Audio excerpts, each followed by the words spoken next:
ஓம் சாந்தி. அவ்யக்த சமிகை 16 ஏப்ரல் 2026. பாபா இன்னைக்கு நமக்கு சொல்லி கொடுக்குறாரு. आ बच्चों की चलन में मधुरता और मनसा में बेहद की வைராகிய விருத்தி हो. குழந்தைகளாகிய உங்களுடைய நடத்தையில் இனிமைத்தன்மையும் மற்றும் எண்ணத்தில் மனதில் எல்லையற்ற வைராகிய உணர்வும் இருக்க வேண்டும். ஸோ உலகிய வைராகியம்னா என்ன அர்த்தம்? எனக்கு இந்த பொருள் வேண்டாம், நான் இந்த உணவை சாப்பிட மாட்டேன், இனிமேல் எனக்கு இந்த மனிதர்கள் வேண்டாம், இவங்களோட நான் பேச்சுவார்த்தையை வச்சுக்க மாட்டேன்.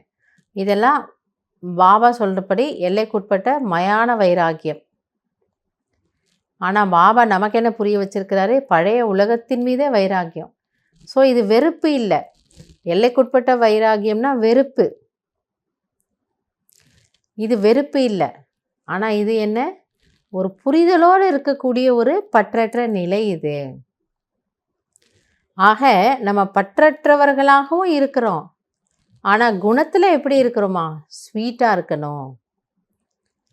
ஏன்னா பாபா வைராகியத்தோடு இருக்க சொன்னாருன்னுட்டு நம்ம ரொம்ப கம்பீரமாக அப்படி ஸ்தூலமாக விலகக்கூடிய விஷயம் கிடையாது. அதனால் தெளிவாக புரிய வைக்கிறாரு.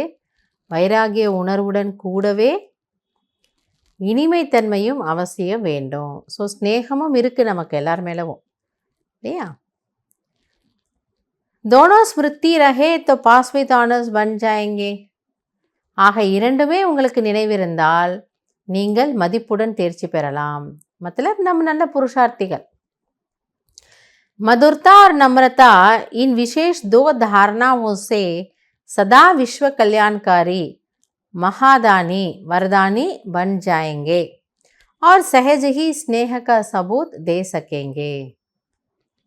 அப்போ உங்ககிட்ட இந்த 2 குணம் இருந்தது அப்படின்னா பாபா சொல்கிறாரு, நீங்கள் விஸ்வ கல்யாணக்காரி, உலகத்துக்கே நன்மை செய்யலாம். ஏன்னா நம்ம பாவனை உயர்ந்ததாக ஆயிடுச்சு. மகாதானி, எல்லாருக்கும் அந்த அன்பான 2 வார்த்தை பேசலாம்.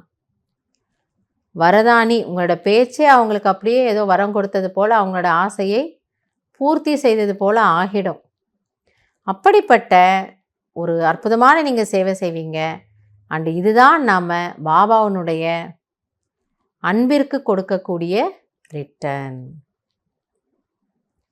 அதனால் மீண்டும் பாபா நமக்கு வலியுறுத்தி சொல்கிறாரு, வைராகிய உணர்வுடன் கூடவே இனிமைத்தன்மையும் அவசியம்.